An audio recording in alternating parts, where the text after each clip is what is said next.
Welcome back to the Teams Insider podcast. This week we go deep on how we can control recording and transcription with all the demand for Teams Premium Meeting Recap and Copilot.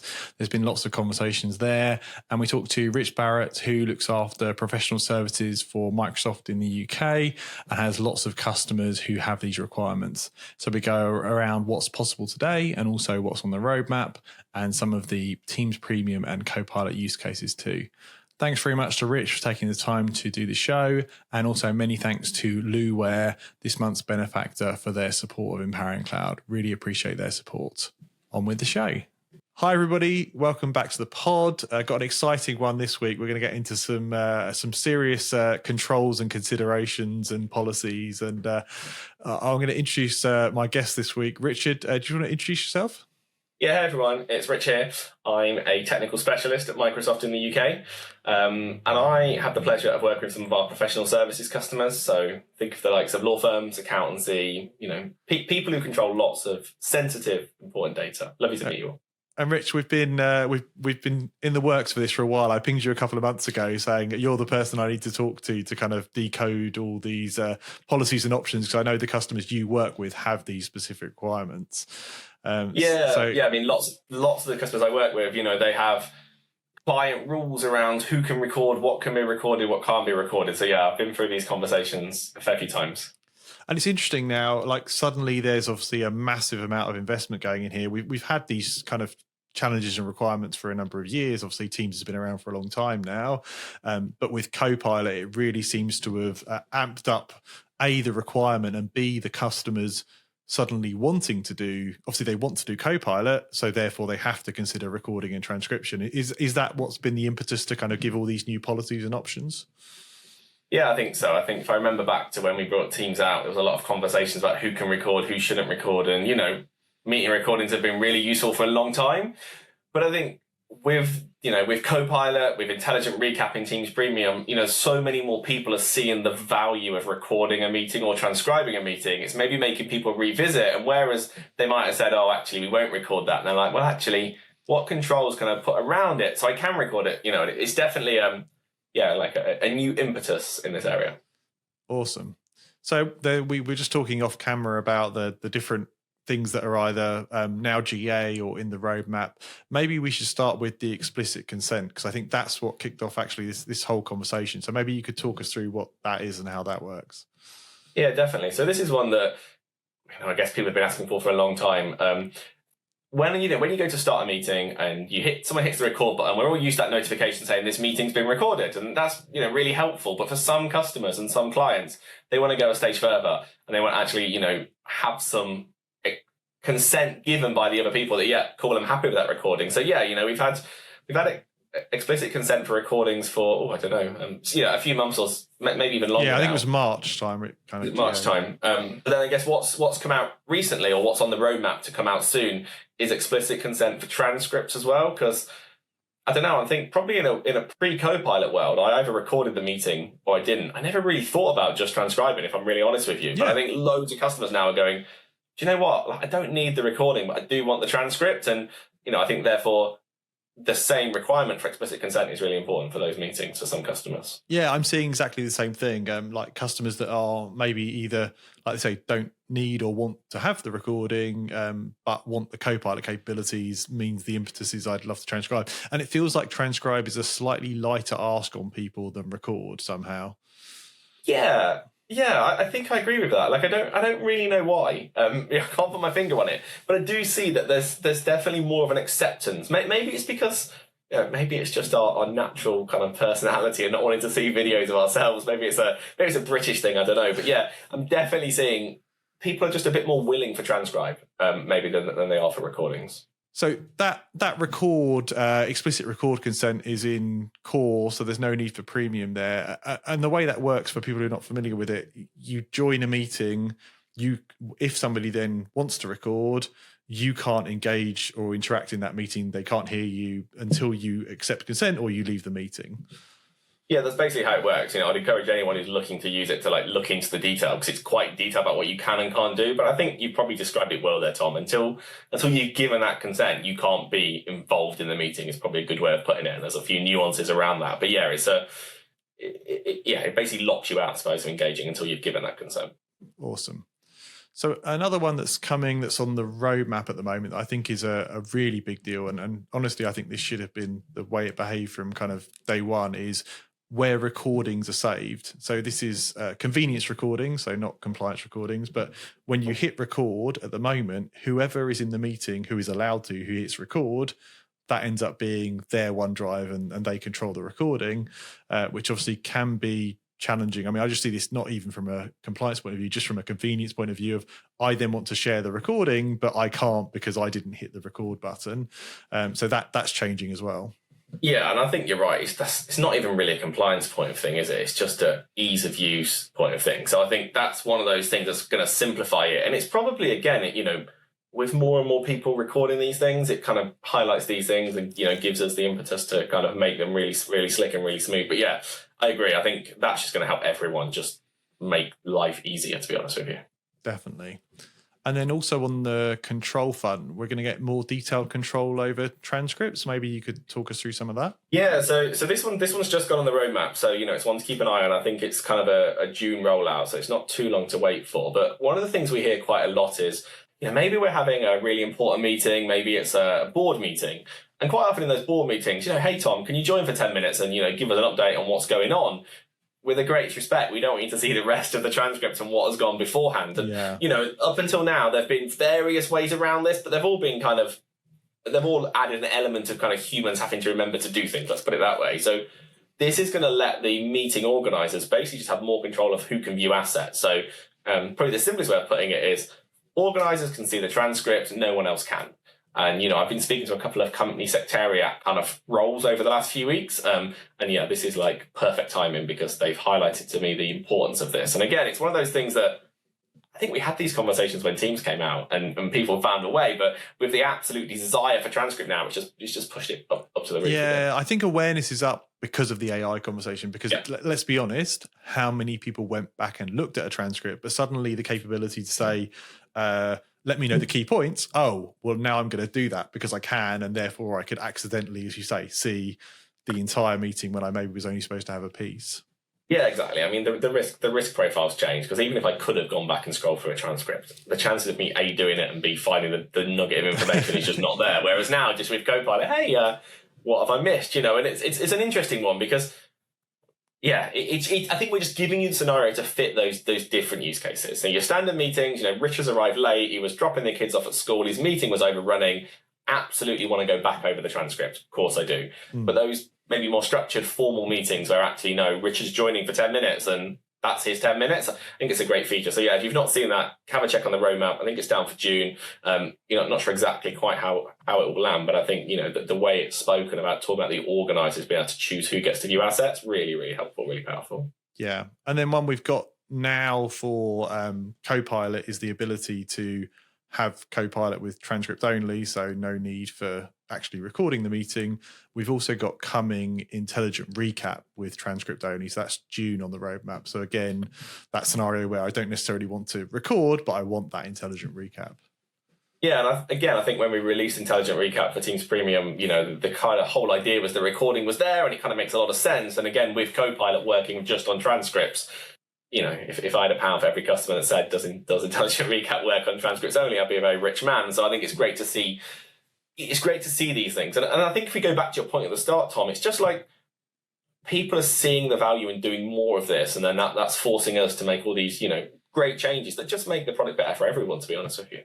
Yeah. I say particularly your profile of customer. I had a roundtable of about a month ago now, and it was all legal and FinServ, and it was amazing. It kind of reset reminded me of what that industry is like in terms of the level of data control, and everything's off by default, and the need to go through approval to get recording approved, to get Copilot approved. So giving this granularity really allows the IT organization to get these features through in a sensible kind of controlled way.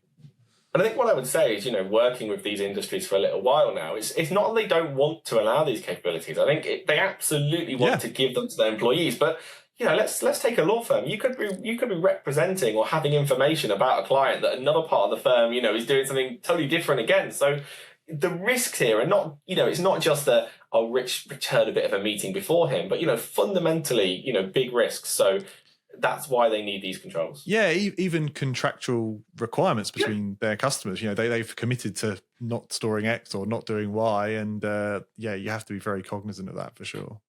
And then you take a multinational company as well, and then there'll be what they can do in one region to another region. So not only have we got clients, you've got regions as well, just to add to it becomes a very complicated matrix to manage, let's put it that way. And here's the irony, and I saw this in this roundtable as well, is there's some of the industries that stand to benefit the most from AI and Copilot. They are meeting heavy, they are data heavy, they are summarizing, they're moving, they're like they both simultaneously are very excited about this new technology and have the challenges of getting it deployed. Yeah, absolutely. I mean, I've been working in this industry for a little while now on Microsoft, and the demand from these types of customers for things such as Copilot is really big. We've got public case studies, that have gone out, etc., and lots of these firms are talking about this. So you're correct. It's like giving these tools is just going to help the adoption and the deployment, because it will allow people to use them in a safe manner, which is at the end of the day what everyone's trying to do. Awesome. I'd love to deep dive more in some of the use cases. Have I missed anything else around kind of controls? It's just one other feature that sometimes gets missed. So that there's a license requirement. It's in our SharePoint Events Management license, but there's a way that you can stop people downloading meeting recordings with a single PowerShell command, which again has come up a few times. It's like, okay, if we're recording all these meetings, that's fine. Is there really actually any need for people taking those copies, out of OneDrive and making them local? Possibly not in a lot of scenarios. So again, I've got a few customers who are going, actually, if I am recording more, maybe I've got that licensing, maybe I'm looking at it for other reasons, but blocking that download of meeting recordings, again, just adds that extra element of control, that extra element of comfort to some people. So yeah, it's just another thing to bear in mind whilst we're looking at all of this area. Oh yeah, that's a really good one. Yeah, I'd seen that go past and hadn't actually remembered that I've definitely had that requirement come up as well. And there are competing platforms that have that capability that I've been asked to kind of what's our equivalent. So that's good to know. One PowerShell line, I think it is, Tom. So there you go. Nice and easy these days. I won't quiz you on what the PowerShell line is on the recording. No, definitely not. Definitely not. That would be a mistake, especially if anyone wrote down what I said, because I'm sure it wouldn't work. Awesome. So Rich, maybe with your kind of customer profile, what are you seeing in terms of Copilot and Premium? Where is the value for them? Where's the use cases?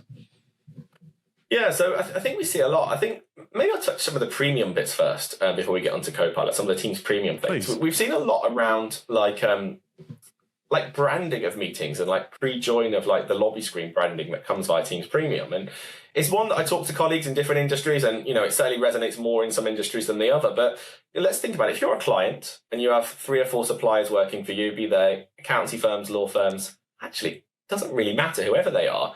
If they all send you Teams meetings, they all look the same. Where's that differentiator? How do I know this is company X versus company Y?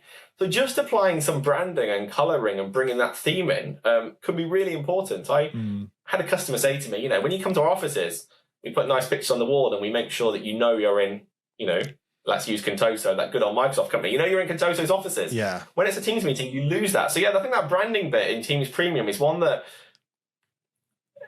for the right customer, it's a really important feature, and it can really differentiate them between their competitors. Yeah, no, it's funny. So I've heard the same thing anecdotally as well. We run Premium and have the Empowering Cloud logo, and people are like, "Oh, how'd you do that? How's that possible?" It's like it's just part of Premium. But it definitely distinguishes you from others, right? So I think that's a big one. And I guess we're talking about Premium, and we've been talking about protection of kind of transcripts and recordings. Obviously, we've got all the things like watermarking, stopping people copying and pasting out the chat window, which is a kind of rolls into the same conversation. Again, for those meetings that are really sensitive, I had someone say to me, "Look, we'd have in the past we'd have had the special meeting room in the corner with the blinds down, and we'd have brought people in the back door so no one knows who's in the meeting. Yet now we just let people join at home, and we lose that control. So things like watermarking is a really positive thing. I've seen I wouldn't watermark every meeting, but for those meetings that need it, really, really powerful. Yeah, and we've got the kind of I think we've got the 2 watermarking modes now because it came out very aggressively watermarking, and now you've got a little bit more subtle option as well if you want it.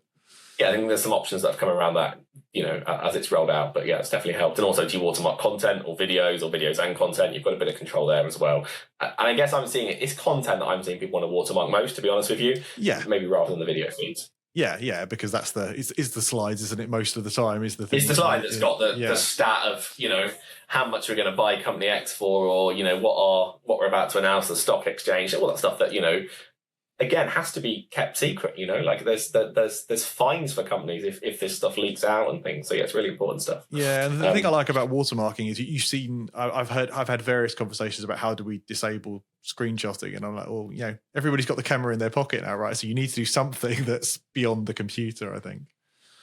Absolutely. Yeah, we can't stop them taking a photograph, but we can make sure if that photograph gets out, we know where it's come from. Yeah, so, there's a lot.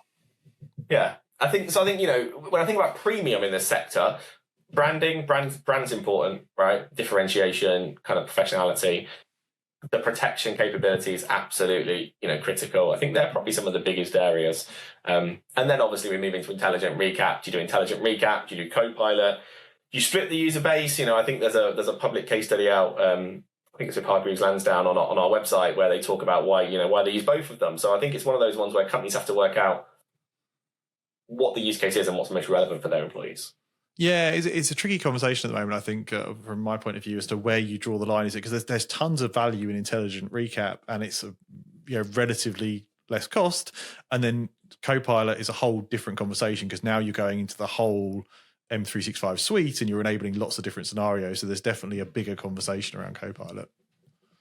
But I also see some customers where maybe it's a journey on that. Companies have got budgets and they've got financial plannings, and it's like, well, actually, maybe this is step 1 on our journey towards step 2. It's definitely another thing we see. But it's it's an interesting one, and I think that there's no single answer, I suppose, that I see. It's a mixture across the board. What are you seeing in terms of Copilot for M365? Which are the stars of the show that are driving people's interest? Yeah, I think for these types of organizations that are meeting heavy, data heavy, email heavy, some of the benefits of Outlook should not be downplayed. If you are receiving hundreds and hundreds of emails, just get a summary of that thread and working out, do I need to respond? Can I triage it? Can I work on it? I think sometimes we look at the big, shiny, amazing stuff Copilot can do, which is fantastic. And then we miss the basics there, which can save hours. I mean, honestly, I've been lucky enough to have Copilot for quite some time now, and summary taking away would feel like, I'll go back to a typewriter or something in terms of my way of triaging and going to my mailbox. Yeah, it's funny that's reflected in some of the kind of customer research that's been done around it, where people are like, once you've given it to them, I think there's definitely an adoption thing there where they have to help them understand the value, but once they're using it as part of their habits, it's something you wouldn't want to lose. But I think in terms of apps, honestly, the apps that resonate the broadest across these types of industries for me is Outlook, it's Teams, it's the chat part of Copilot, so the graph grounded chat, and it's probably Word. Mm-hmm. But I think if you look at that, I don't think that's so much Copilot. I think that just reflects the products that these types of individuals use, and then they're the bits of Copilot that match. So I think they probably use PowerPoint and Excel and Whiteboard a bit less than they use Word. So therefore, we're getting more Word use cases. So I think I don't know if I'm not sure it's a Copilot thing as much as just meeting the end user where they are, and they're the products they use most of the time, to be honest with you. Yeah, a different type of user might use a different product and see it there. I obviously mostly talk to customers around Teams, and that always starts off the conversation. So it's interesting you called out Outlook, because that's not one that I talk about maybe as often as I could, because I drive all my comms into Teams. I kind of try and avoid Outlook, but in those industries, I guess email is still holding on very strong. Yeah, I mean, any of these sort of regulated industries, professional services industries, even if Teams is internally taking off or anything kind of formal, it's all being done via email as a record. So yeah, we definitely play and talk about that piece quite a lot, and we see some great value on that. And again, it's a lot of these industries are time and materials built, right? You're billing hours. So if there's ways that we can reduce the amount of time you're spending on those internal admin and understanding what's going on, that instantly frees up your time for billable work, which in the professional services world, is the predominant way that the professional services world makes its money. Yeah. The other thing I've heard in pro services, it'd be interesting if you heard the same thing, is actually giving these tools to the supporting team, the paralegals, the PAs. Like, there's a huge ROI there, because very often they're being given the bulk of the admin tasks, quote unquote. And if you can save those people time, then they can spend more time serving the team better. Yeah, I think when we first got our hands on Copilot and we were thinking about where it was going to resonate, we obviously thought professional services is going to land well.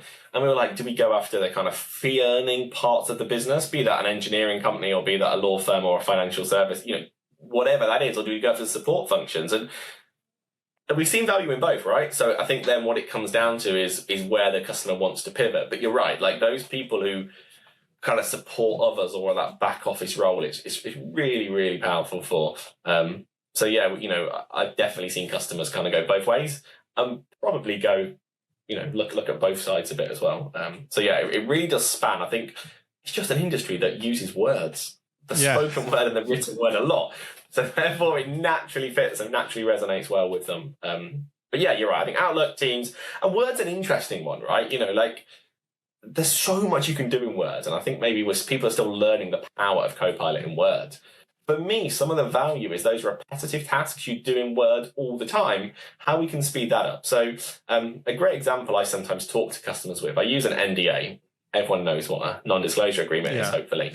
And maybe, I'm sure it's happened to Empowering Cloud, you'll probably send NDAs from third parties, and hey, Tom, can the team sign this NDA? And you've got to make a decision pretty quickly. Do we want to sign it or do we not?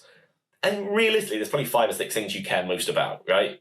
What are the penalty clauses? You got to come after us. What's the confidentiality period? All this stuff. So rather than a prompt that says, what's the confidentiality period, which you could argue you could do find and replace quicker, we're seeing people almost like write these master prompts that kind of say, review this document, look at these 6 areas, tell me if it's there, if it's not there. And that's why there's a huge time saving coming in. So yeah, I think that's the sort of repetitive analysis of files is a big one in this sector.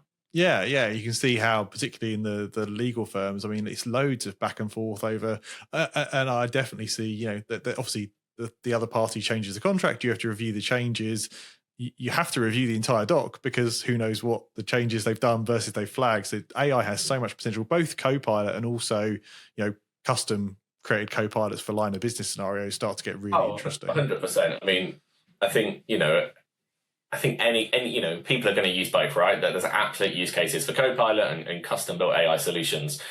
It's about working out what the use case is and then picking the right tool. But yeah, you're right. I think reviewing files, be it Copilot or even a custom solution, is massive. And I've seen some really interesting stuff as well, like in maybe our kind of professional services firms that may be working like property or real estate and stuff like that.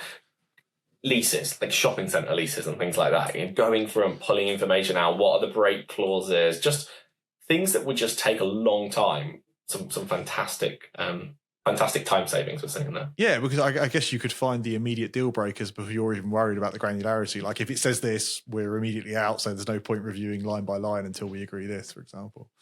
I mean, one that someone gave to me the other day, which I really liked, was like, imagine you own like a lot of real estate and you hear that a retailer's unfortunately, in difficult times, maybe they're going to go into administration or something like that. You want to know what your exposure is. What if you could instantly go through all your active leases, see how many sites you've got with that particular supplier, what the monthly rent is, and what's our, up to the end of our financial year, what's our liability if they were, heaven forbid, to go bankrupt or go into administration tomorrow? Like, the speed of getting information from business. Yeah, that's an amazing use case. That's a great example of like having the data and being able to access it. That's really cool. And I take, I won't try and steal anyone else's credit. It was a customer that sort of suggested that to me. And again, it's amazing. And whether that's Copilot, whether that's custom AI solution like Azure OpenAI, they're the things to work through. But I think the principle there is really powerful. Amazing. Well, Rich, thanks for taking the time to explain all the new kind of control options that are coming through and those use cases. Really appreciate it. And maybe we'll get you back on in the future and we can talk through some more of those customer examples as this rolls out. Fantastic. Yeah, it's been a pleasure. Cheers. Awesome. Thanks.